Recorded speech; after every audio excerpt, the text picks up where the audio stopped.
Marcus Chen stood in the cramped hallway of his apartment building, staring at the official-looking document in his weathered hands. The letterhead bore symbols he didn't recognize, written in what appeared to be standard galactic script alongside English translation. After 3 tours fighting the HFY invasion and losing his left leg below the knee, Marcus thought he was done with alien encounters. The letter was brief but bizarre. According to the Galactic Inheritance Commission, King Thalarix of the Veltar Commonwealth had died 6 months ago, leaving Marcus something called a bond companion. The attached holographic seal shimmered with an otherworldly blue light that hurt to look at directly. "This has to be some kind of scam," Marcus muttered, limping toward his door. His prosthetic leg clicked against the metal flooring with each step, a constant reminder of the war that had ended 5 years ago. His small apartment smelled like instant coffee and the cheap pain medication he couldn't quite afford. Military pension didn't stretch far on Earth's overcrowded surface, especially not in the lower sectors where most veterans ended up. Marcus had been planning to sell his father's old workshop tools just to make rent this month. The door chimed, making him jump. Through the security viewer, he saw 2 figures in elaborate robes standing in the hallway. One was clearly human, tall and pale, with the kind of expensive augmentations that marked him as upper class. The other was something Marcus had never seen before, humanoid but covered in silver fur with elongated limbs and massive golden eyes. "Sergeant Chen?" the human called through the intercom. "I'm Ambassador Hayes from the Galactic Relations Office. We're here about your inheritance." Marcus hesitated. After the war, plenty of scammers had targeted veterans with promises of compensation or benefits that never materialized. But the alien companion's presence suggested this might be legitimate. Few criminals had access to actual extraterrestrials. "Let me see some identification," Marcus called back. Ambassador Hayes held up a small device that projected his credentials in mid-air. The hologram displayed his face, rank, and authorization codes that Marcus recognized from his military days. Everything looked genuine. Marcus opened the door, keeping his hand near the combat knife he still carried out of habit. "What kind of inheritance are we talking about?" "A rather unique one, I'm afraid," Ambassador Hayes said, stepping inside without invitation. The alien followed, moving with fluid grace that reminded Marcus of a dancer. King Thalarix was quite specific about the recipient. He requested that his bond companion go to the human soldier who showed the greatest courage during the Battle of Kepler Station. Marcus felt his stomach drop. Kepler Station had been a nightmare, 2,000 human soldiers against an entire HFY battle fleet. Marcus had been part of the boarding party that held the reactor room for 18 hours while evacuation ships rescued civilian colonists. Only 43 soldiers survived that battle. "I don't understand," Marcus said slowly. "How would an alien king know about Kepler Station?" "The Veltar weren't even involved in that war." The silver-furred alien spoke for the first time, its voice melodious and strangely soothing. "King Thalarix observed many conflicts throughout the galaxy. He believed that true courage revealed itself in the darkest moments. Your actions at Kepler Station were recorded by our deep space sensors." Marcus stared at the alien, whose golden eyes seemed to hold an ancient intelligence. "You can speak English?" "I can communicate in over 400 languages," the alien replied. "I am Ambassador Zixana of the Veltar Diplomatic Corps. I've come to explain the nature of your inheritance." Ambassador Hayes pulled out a small chair and sat down without being asked, making himself comfortable in Marcus's tiny living space. "Sergeant, what do you know about bond companions?" "Nothing," Marcus admitted, still standing near the door. His military training kept him positioned for a quick exit, even though logic suggested these visitors weren't threats. Zixana's ears twitched, a gesture that might have been amusement. Bond companions are rare creatures found only on our homeworld of Veltaros. They form deep psychological connections with a single individual, sharing thoughts and emotions across great distances. King Thalarix raised one from birth, but the creature refused to accept a new bond after the king's death. Refused until now, Ambassador Hayes added. Apparently, it's been asking for you specifically for the past 6 months. Marcus felt the conversation spinning beyond his comprehension. Asking for me? How would it even know I exist? Bond companions possess limited precognitive abilities, Zixana explained. They can sometimes perceive individuals they haven't met, especially those with strong emotional resonance. Your experiences during the war created what we might call psychic echoes that this particular companion found compelling. The ambassador reached into his robes and produced a small cube that projected a three-dimensional image. The creature that appeared looked like a wolf, but larger and more elegant than any Earth canine. Its fur was deep blue with silver markings, and its eyes held an unsettling intelligence. Most striking were the small crystals that seemed to grow from its forehead and shoulders, pulsing with soft bioluminescence. This is Voidsinger, Ambassador Hayes said. He's currently in a holding facility at the Luna Station diplomatic compound. The creature has refused to eat or interact with anyone for weeks. Our xenobiologists are concerned he might be dying from grief. Marcus studied the holographic image, noting the alien wolf's powerful build and the way its crystal growths caught and reflected light. Why me, though? There were other soldiers at Kepler Station, ones who showed plenty of courage. According to King Thalarix's final messages, Voidsinger specifically requested the human who stayed behind to guard the evacuation route while his squad escaped, Zixana said quietly. The one who chose to face the Kethvar alone rather than abandon his post. The memory hit Marcus like a physical blow.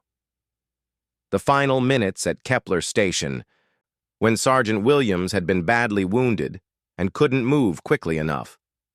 Marcus had ordered his remaining squad members to carry Williams to safety while he held the corridor against Kethvar shock troops. He'd expected to die there, overwhelmed by superior numbers and firepower.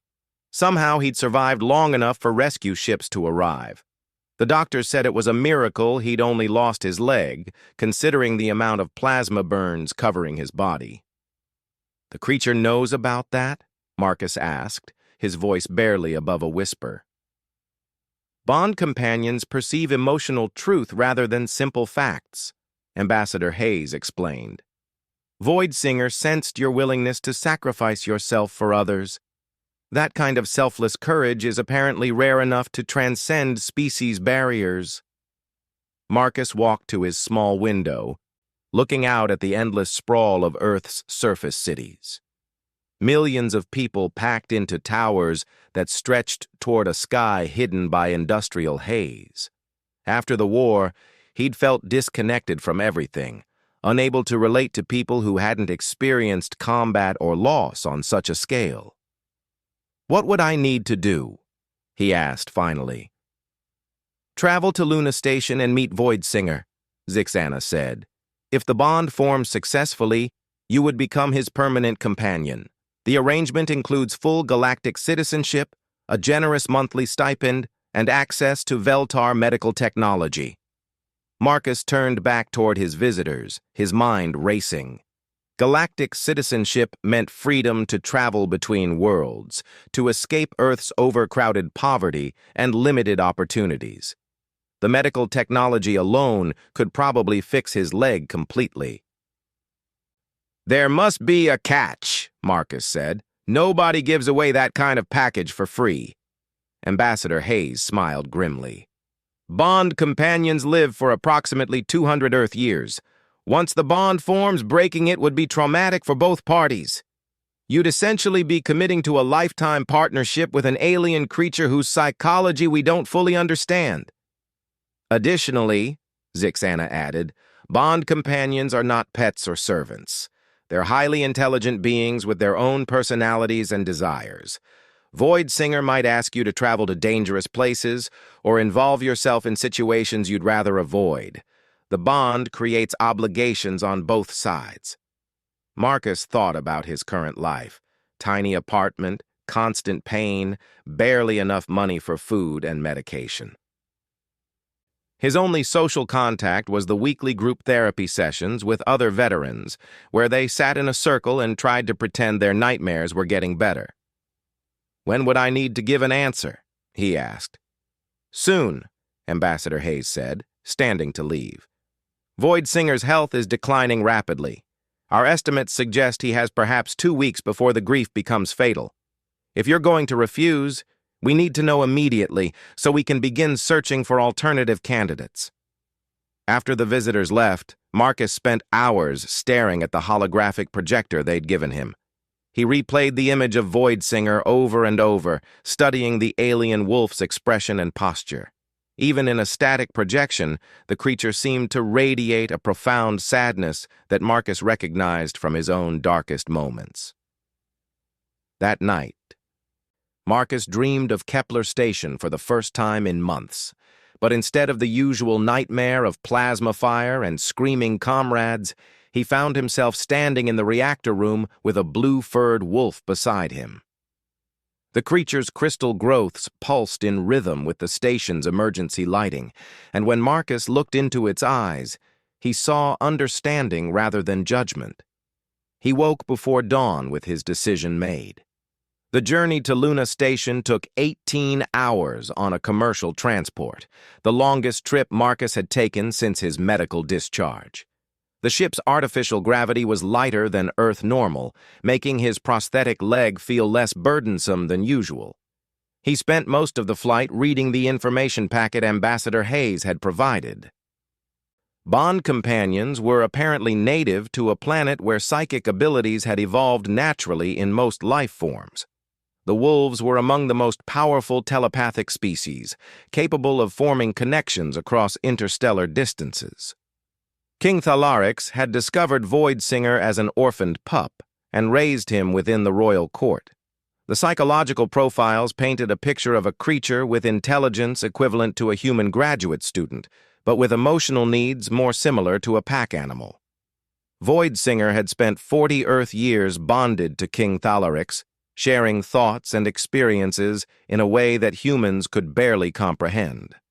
Luna Station turned out to be a massive complex built into the moon's surface, its corridors bustling with beings from dozens of different species. Marcus had to stop several times to rest his leg, unused to walking such distances without regular breaks. The Veltar diplomatic section was quieter, with soft lighting that reminded Marcus somehow of deep forest shadows. Ambassador Hayes met him at the entrance, looking relieved to see him. "Void Singer's condition has deteriorated significantly," Hayes said without preamble. "He hasn't moved from his sleeping area in 3 days. Our medical staff is preparing for the possibility that he won't survive much longer." They walked through corridors lined with what Marcus assumed was Veltar art, abstract sculptures that seemed to shift color depending on viewing angle. The diplomatic compound smelled like ozone and something floral that he couldn't identify. "Before we go in," Hayes said, stopping outside a heavy door marked with alien symbols, "I need to warn you about what to expect. Void Singer is dying, and he knows it. The grief has affected his physical health as well as his mental state. He may not look anything like the image we showed you." Marcus nodded, steeling himself for another difficult situation. Combat had taught him to compartmentalize emotions when necessary, though he'd never applied those skills to meeting an alien creature. The door slid open with a soft hiss, revealing a large room designed to mimic a natural environment. Artificial sunlight filtered through holographic trees, and the floor was covered with what felt like real grass. In the far corner, beneath a projection of flowing water, lay a motionless form. Void Singer was smaller than Marcus had expected, his blue fur dull and patchy. The crystal growths had lost their luminescence, appearing gray and brittle.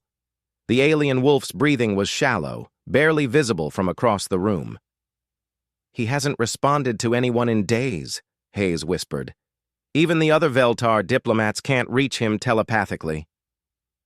Marcus walked slowly across the artificial meadow, his prosthetic legs silent on the soft ground.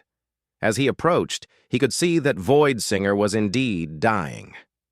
The creature's ribs showed prominently through his thin coat, and his eyes were closed.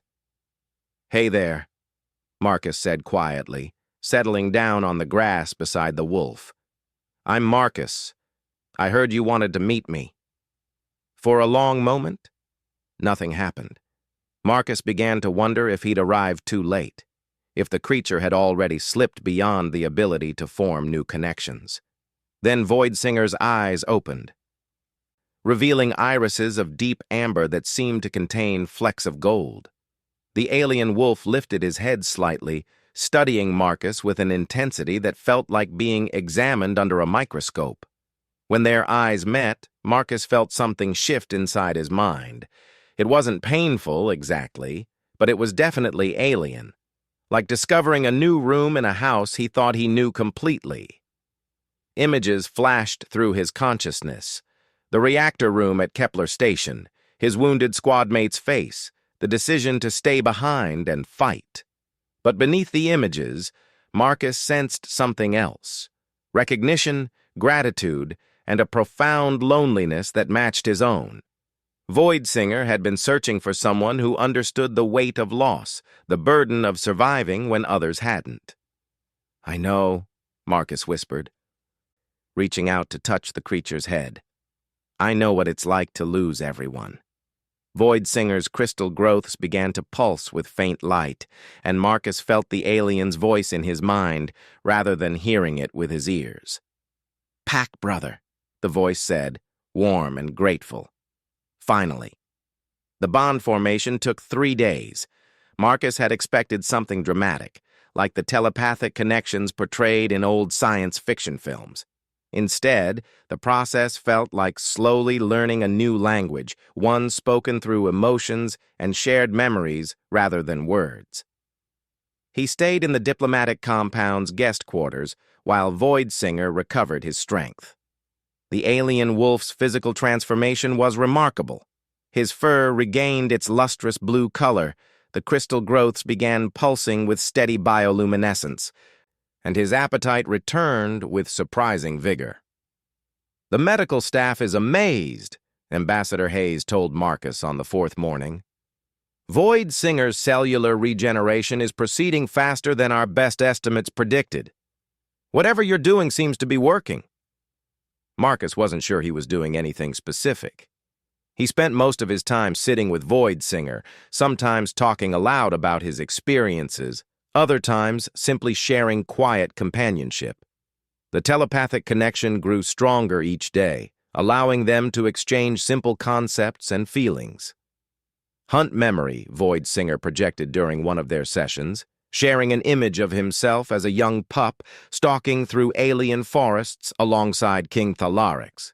The memory carried sensations of rich earth, complex sense, and the satisfaction of successful cooperation between hunter and companion. Marcus found himself sharing his own memories in return, though his were darker. Combat situations where quick thinking and teamwork had saved lives. The weight of responsibility when making decisions that affected other soldiers. The crushing guilt of surviving when good people hadn't. "Pain shared makes packs stronger," Void Singer observed, his mental voice carrying a wisdom that seemed older than his apparent age. The alien's recovery attracted attention from other species visiting Luna Station. Marcus met diplomats from the Crystalline Shard Collective, merchants from the amphibious Tidecaller Republic, and scholars from species whose names he couldn't pronounce. Most expressed polite curiosity about the human-Veltar bond, but a few showed more intense interest. "Bond companions are extremely rare," explained Dr. Kellen, a human xenobiologist who specialized in telepathic species. "There are fewer than a dozen known individuals in the entire galaxy. The psychological requirements for successful bonding are so specific that most attempts end in failure. What makes it work? Marcus asked. They were sitting in the station's observation deck, watching Earth's blue surface rotate slowly below them.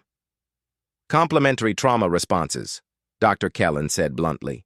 Both parties need to have experienced profound loss in ways that create compatible psychological structures. The bond forms when two minds recognize similar patterns of emotional resilience. Marcus considered this. You're saying we're both broken in the same way? I'm saying you're both healed in the same way, Dr. Kellen corrected. The bond doesn't form between damaged individuals. It forms between survivors who've learned to carry their experiences constructively. That evening, Marcus received an unexpected visitor. Zixana arrived at his quarters looking more agitated than he'd seen during their first meeting on Earth. We have a problem, the Veltar diplomat announced without preamble. The Kethvar Empire has learned about your bond with Void Singer. Marcus felt Void Singer's immediate attention through their connection, the alien wolf lifting his head from where he'd been resting near the window. Why is that a problem? Marcus asked. The war ended 5 years ago. The Kethvar consider bond companions to be living weapons, Zixana explained, her golden eyes reflecting concern. They believe the telepathic abilities could be weaponized for military purposes. 3 days ago, they filed a formal petition with the Galactic Council claiming that allowing humans access to bond companion technology violates the post-war armament treaties. Scent of lies, Void Singer projected, his mental voice carrying overtones of disgust. Kethvar seek advantage through legal manipulation. Marcus translated for Zixana, who nodded grimly. Void Singer is correct. This isn't really about treaty violations. The Kethvar military is interested in studying the bond formation process for their own purposes. If they can prove that humans shouldn't have access to this technology, they can demand that Void Singer be transferred to their custody for research. Over my dead body, Marcus said quietly, surprised by the intensity of his protective instincts. The Veltar diplomat's ears twitched in what Marcus had learned was approval. That's exactly the response King Thalarix predicted. He included specific provisions in his will to prevent such situations, but the legal process could take months to resolve. During that time, you and Void Singer might face restrictions on your movements. Flight urge grows strong, Void Singer communicated, sharing images of open spaces and star-filled skies. He wants to leave the station, Marcus told Zixana. Honestly, so do I. Being cooped up in artificial environments isn't good for either of us. Zixana was quiet for several minutes, clearly weighing options. Finally, she spoke. There is an alternative. The Veltar Commonwealth maintains a research outpost in the Kepler system, studying the long-term effects of the battle that occurred there. If you were to volunteer as research subjects, you could travel there legally while the diplomatic situation resolves itself. Marcus felt his chest tighten. Kepler Station, where the battle happened. The station itself was destroyed, but the system contains significant debris fields and radiation signatures that our scientists find fascinating. The research outpost is located on a small planetoid about 6 astronomical units from the battle site. Memory Place holds power, Void Singer observed. Pack-brother fear is understandable, but not necessary. Through their bond, Marcus sensed the alien wolf's curiosity about the place where Marcus had demonstrated the courage that ultimately brought them together. For Void Singer, Kepler represented not trauma, but the birthplace of their connection. What kind of research? Marcus asked.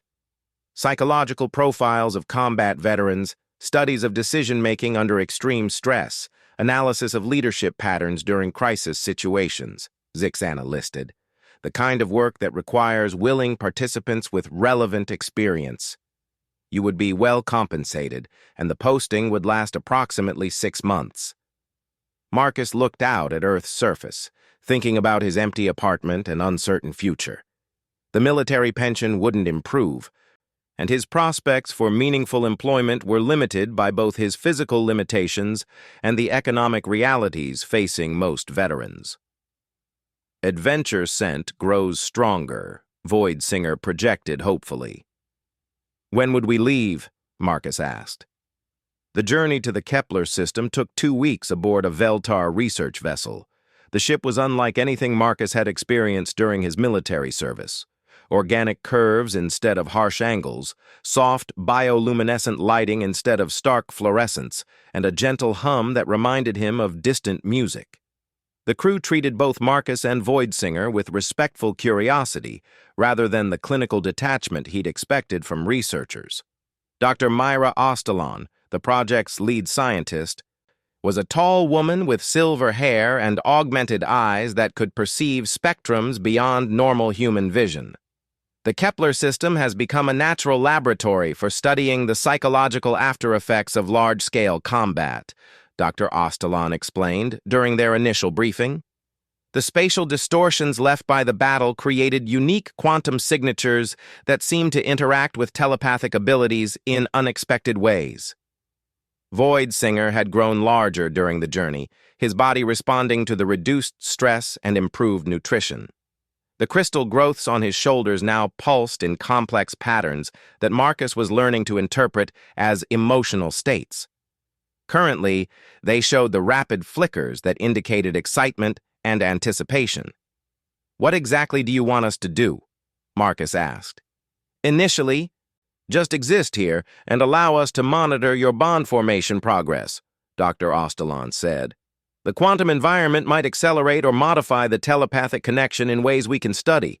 Later, if you're willing, we'd like to conduct some field studies of the debris areas." The research outpost turned out to be a collection of interconnected domes built into the surface of a small planetoid.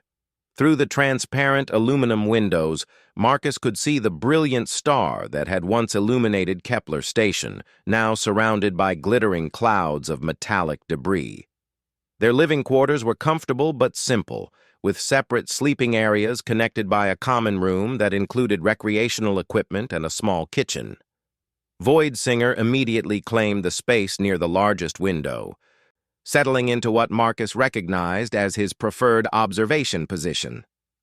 Home scent beginning, the alien wolf projected contentedly. Marcus found himself settling into the research routine more easily than expected. The morning sessions involved medical scans and psychological evaluations that tracked the bond's development. Afternoons were spent in various environmental chambers that tested their responses to different atmospheric conditions and radiation levels.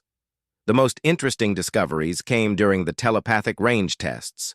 On Earth, Marcus and Void Singer could maintain clear mental contact across distances of perhaps 50 meters. In the Kepler system's quantum-charged environment, that range extended to several kilometers. "Remarkable," Dr. Ostalon observed during one test session. "The battle's residual energy seems to be amplifying natural telepathic abilities. We're detecting quantum entanglement patterns between your neural structures that shouldn't be possible according to current theories." "Old song grows louder here," Void Singer explained, when Marcus asked about the enhanced connection. The alien's mental communication carried undertones of ancient harmony, as if the quantum distortions were indeed some kind of music only he could hear. 3 weeks into their stay, the research became more active. Dr. Ostalon asked if they would be willing to explore some of the larger debris fields, using their enhanced telepathic range to search for specific energy signatures. "We're looking for the remains of the station's central computer core," she explained. The quantum encoding in those memory banks could provide unprecedented insights into large-scale battle coordination. Unfortunately, the radiation levels make it dangerous for unprotected humans, and our robotic surveys keep failing due to electromagnetic interference. Marcus studied the mission parameters on the holographic display. The debris field was roughly the size of a small moon, filled with twisted metal and exotic particles that glowed with residual energy. Navigation would be challenging, and they'd need to wear full environmental suits with limited life support.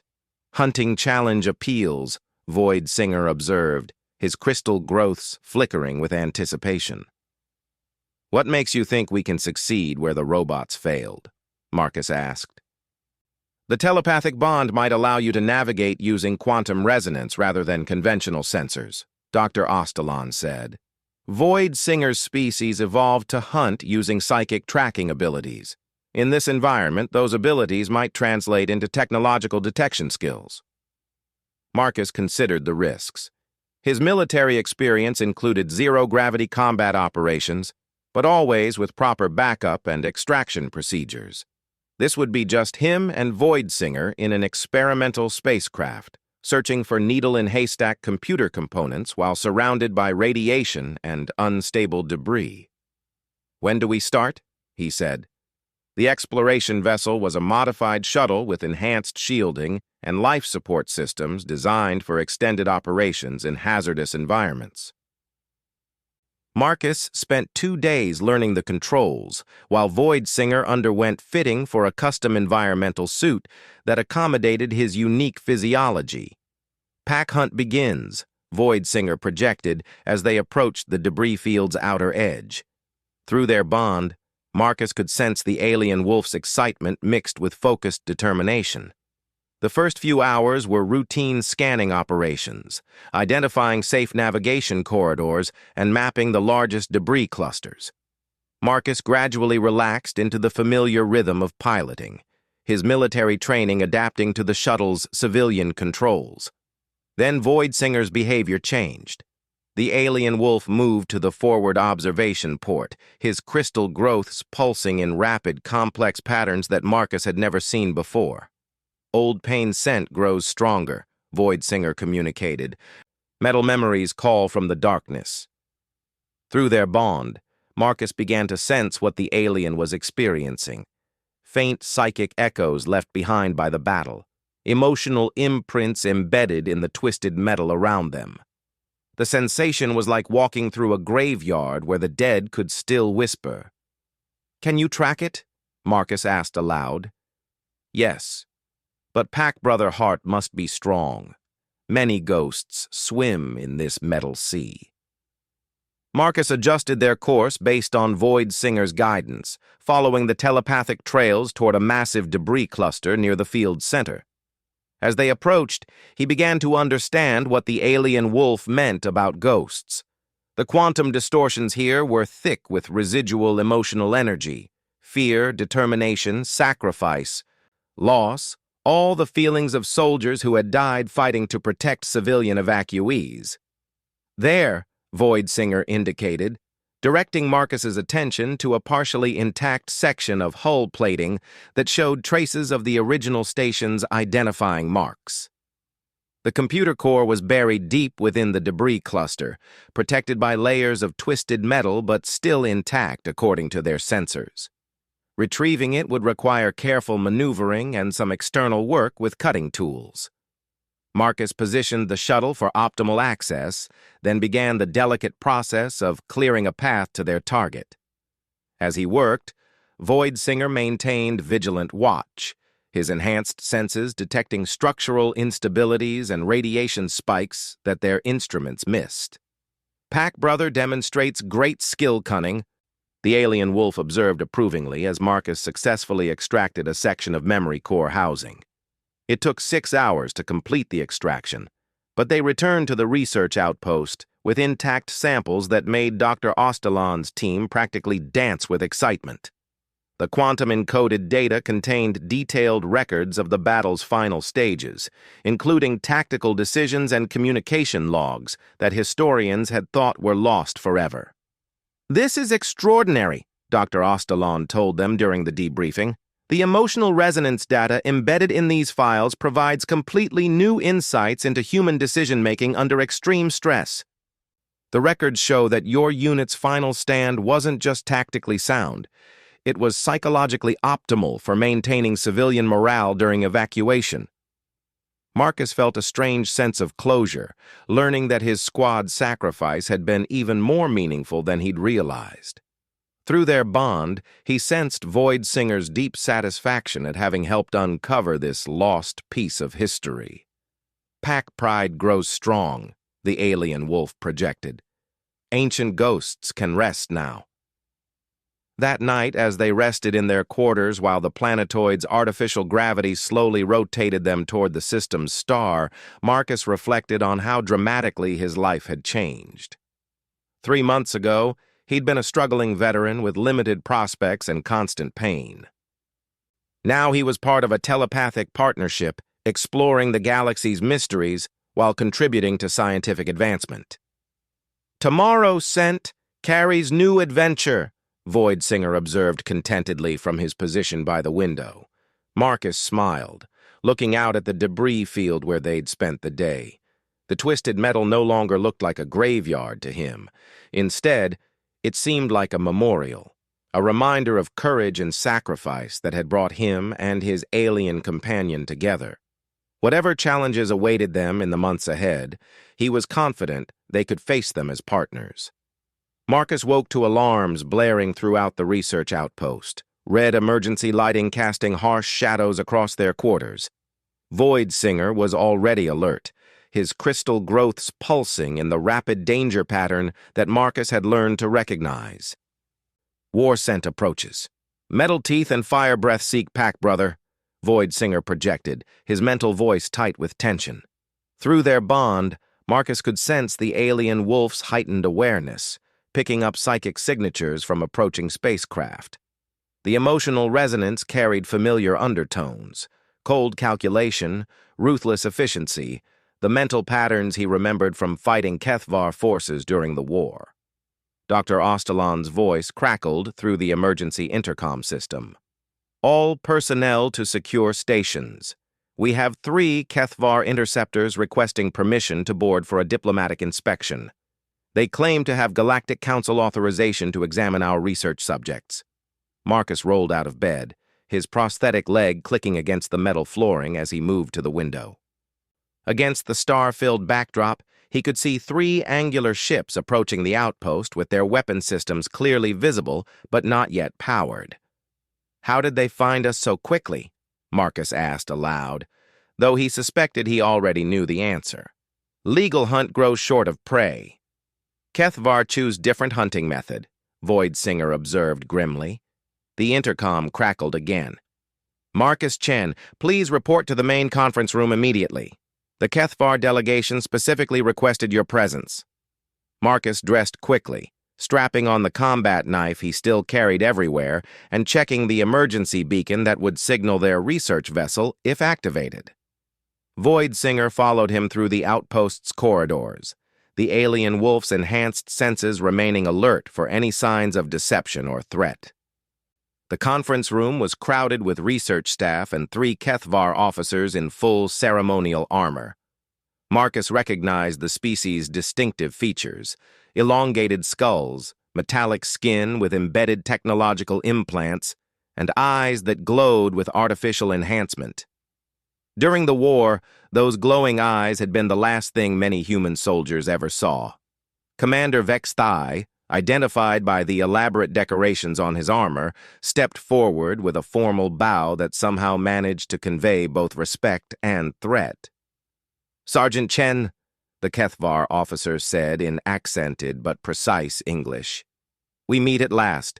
Your reputation from the Kepler Station battle precedes you." "The war ended 5 years ago, Commander," Marcus replied carefully. "What brings the Kethvar Empire to a civilian research outpost?" "Concerns about treaty violations," Vexthai said smoothly. "Our intelligence suggests that human forces are developing telepathic warfare capabilities using alien biotechnology. The bond companion represents a potential breach of the post-war armament restrictions." Dr. Ostalon stepped forward, her augmented eyes flickering as she accessed legal databases. "Commander, our research is purely scientific in nature. We have full authorization from the Galactic Council for these studies." Authorization that the Galactic Council is currently reviewing, another Kethvar officer interjected. Until that review is complete, we have been granted temporary custody of the research subjects for independent evaluation. Marcus felt his jaw clench. During the war, independent evaluation had been Kethvar euphemism for interrogation and biological experimentation on captured human soldiers. Pack leader anger burns bright, Void Singer observed through their bond. Kethvar lies taste bitter on the air. Let me see those authorization documents, Marcus said, extending his hand. Commander Vexthai produced a holographic projector that displayed what appeared to be official Galactic Council orders. The text was in standard galactic script, but Marcus had learned enough during his time on Luna Station to recognize basic legal terminology. The documents looked genuine, but something about their phrasing seemed off. The authorization was for temporary scientific custody pending diplomatic resolution, but the language was vague enough to allow for significant interpretation. These orders specify that the research subjects must consent to transfer, Marcus said after reviewing the text carefully. I don't consent. The documents refer specifically to the alien biotechnology, Vexthai clarified with a predatory smile. Human consent is not required for the transfer of non-sentient research materials. Insult scent grows thick. Kethvar ignorance reveals true purpose, Void Singer projected, his mental voice carrying dangerous undertones. Marcus felt his own anger rising to match his companion's. Void Singer isn't a research material. He's a sentient being with full diplomatic protection under Veltar Commonwealth law. Veltar law has no jurisdiction here, the third Kethvar officer said. This is a Galactic Council research facility operating under Council authority. Our orders supersede local diplomatic considerations. Dr. Ostalon was frantically accessing her communication systems, clearly trying to contact higher authorities for clarification. Marcus could see from her expression that the quantum interference in the Kepler system was preventing clear transmission to the outer galaxy. You're moving pretty fast for a routine diplomatic inspection, Marcus observed. Almost like you knew the communication problems would prevent anyone from verifying these orders until after you'd already left with your prisoner. Commander Vexithai's artificial eyes brightened, a sign of increased attention that Marcus remembered from combat situations. Your military experience makes you naturally suspicious, Sergeant. However, our procedures are entirely legitimate. Deception patterns flow like poison water. Kethvar prepare for violence if words fail, Void Singer warned. Through their bond, Marcus could sense his companion's heightened awareness of the other Kethvar officers' positions and emotional states. All three were tense, ready for action, their hands positioned near concealed weapons despite the diplomatic pretense. Dr. Ostalon, Marcus said carefully, please continue trying to establish communication with the Galactic Council. I'm sure they'll want to clarify the exact scope of these orders. Of course, Dr. Ostalon replied, understanding the subtext. I'll keep trying until we get through. Commander Vexthai's expression hardened. Sergeant Chen, you will surrender the bond companion immediately, or we will be forced to consider you in violation of Galactic Council directives. And what happens to violators? Marcus asked, though he was already calculating distances to exits and potential cover positions. Immediate detention pending full investigation, Vexthai said coldly. The investigation process can take several years. Marcus exchanged a quick glance with Dr. Ostalon, who gave an almost imperceptible nod. She'd apparently managed to get some kind of message through to outside authorities, but help wouldn't arrive in time to prevent the Kethvar from taking whatever actions they planned. Pack Brother decision time approaches. Multiple paths remain open, Void Singer projected calmly, sharing tactical assessments through their bond. The alien wolf had identified weak points in the HFY positioning and calculated probable response patterns based on their military training. "I need a moment to consider your terms," Marcus said, buying time while Void Singer's reconnaissance continued. "You have 60 seconds, Commander Vexthai declared. Marcus walked toward the window, ostensibly looking out at the stars while actually positioning himself for optimal tactical advantage. Void Singer followed, moving with apparent casualness that concealed his readiness for immediate action. HFY ship weakness detected, Void Singer communicated privately. Docking clamps vulnerable to focused pressure. Crystal song can create resonance failure. Through their enhanced bond, Marcus began to understand what his companion was suggesting. The crystal growths that marked Void Singer as a bond companion weren't just biological features. They were sophisticated organic technology capable of generating precisely tuned energy frequencies. "You can disable their ships?" Marcus projected back. "Pack brother understanding grows. Crystal song requires harmony partner. 2 minds working as one voice." The concept was unlike anything in Marcus's military training, but he could sense the theoretical framework through their telepathic connection. By synchronizing their mental patterns, they could use Void Singer's biocrystalline structures to generate destructive interference patterns in metallic objects. "Time's up, Sergeant," Commander Vexthai announced. "Your decision?" Marcus turned back toward the HFY delegation, his hand resting casually on the emergency beacon at his belt. "I've decided that your authorization documents have some interesting gaps in them." "Such as?"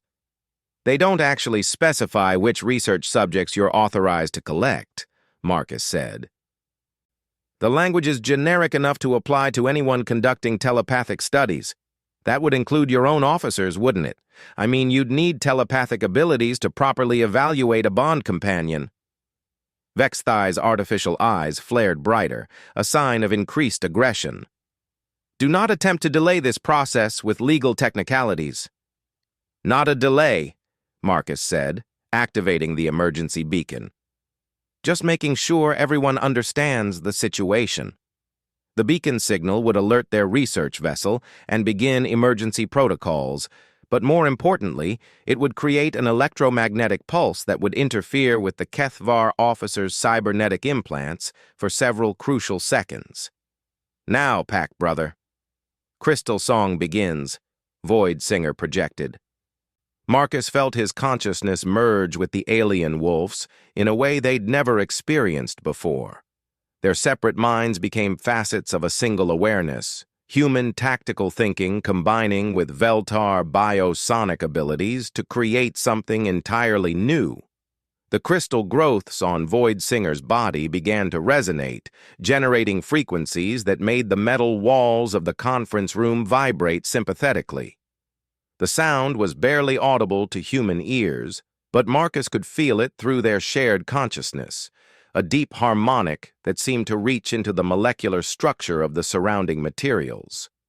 Commander Vexthai staggered as his cybernetic implants overloaded, sparks cascading from the neural interfaces embedded in his skull.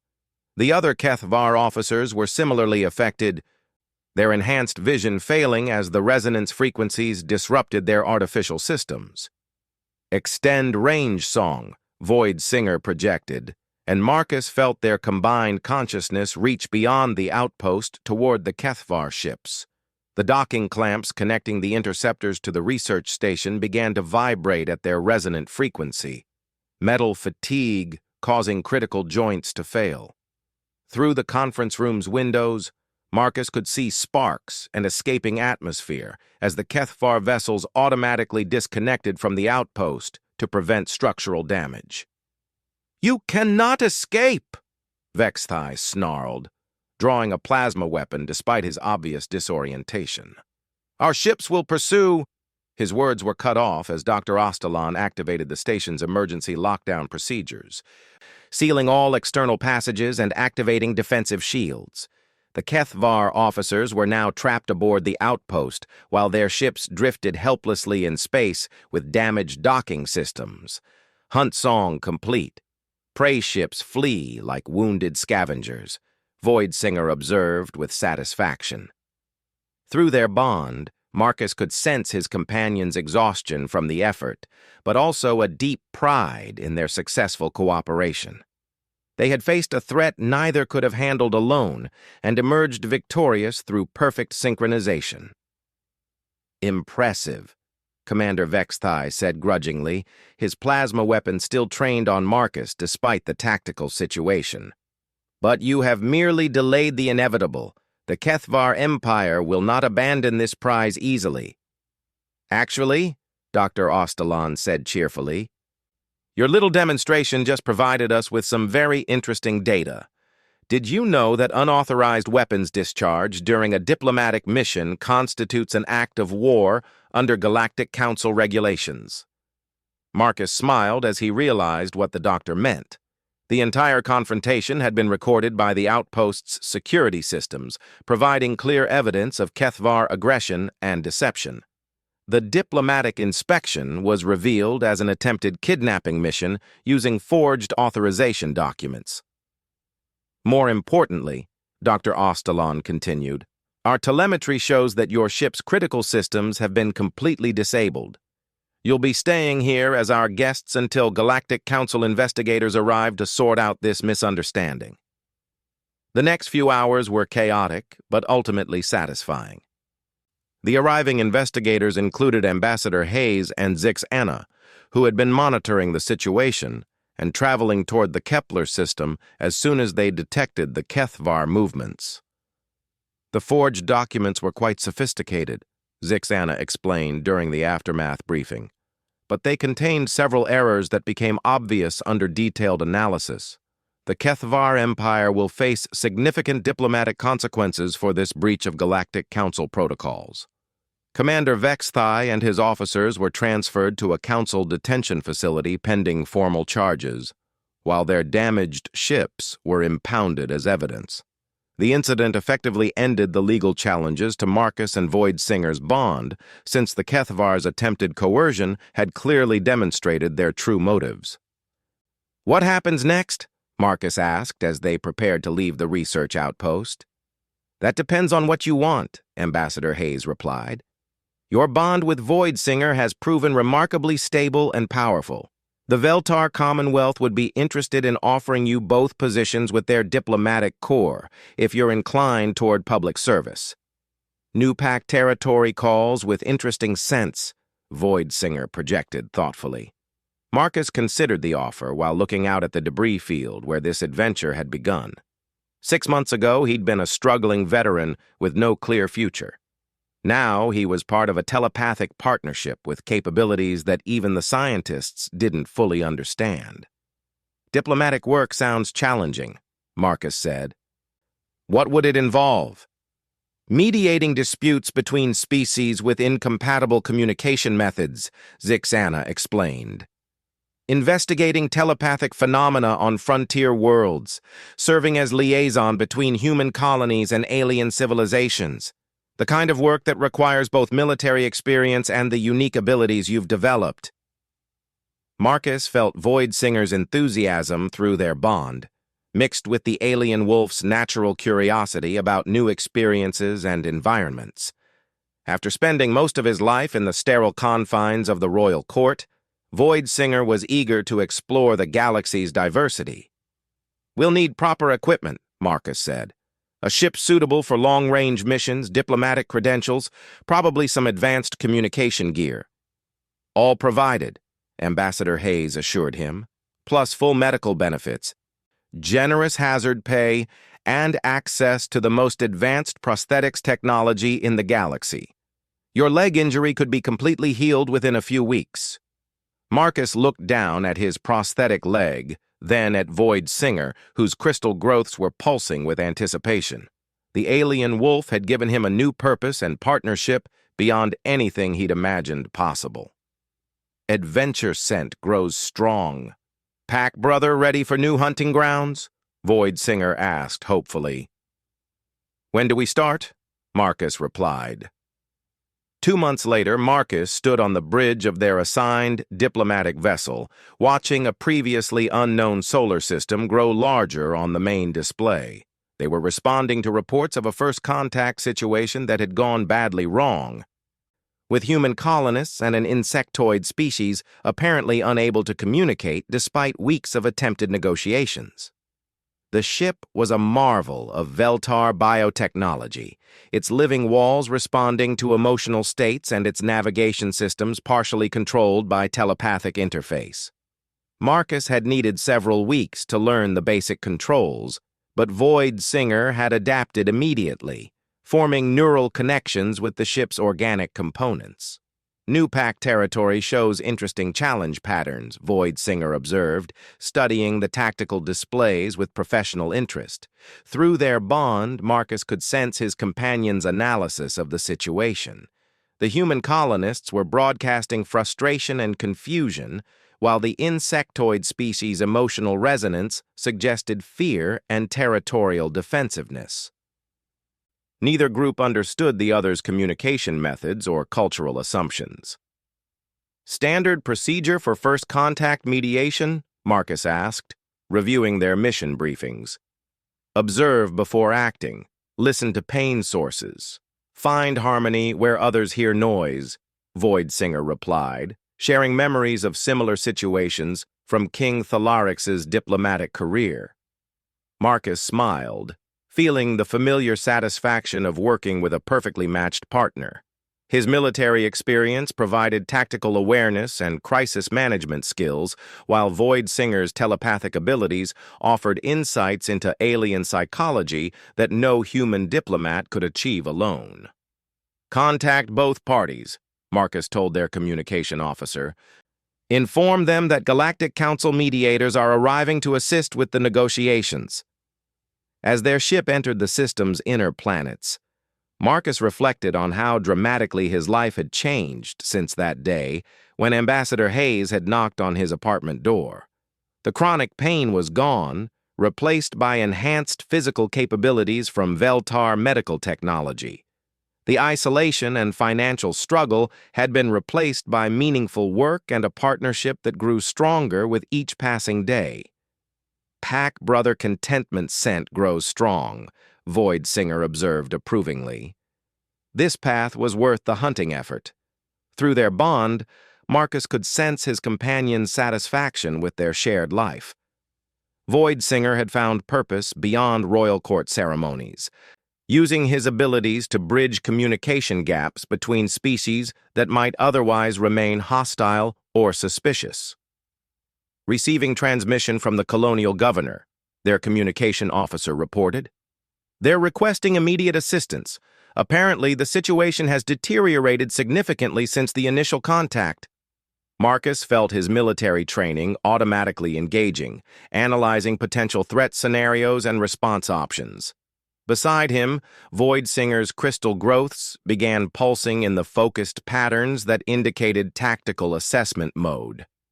"New challenge scent carries both opportunity and danger," the alien wolf projected.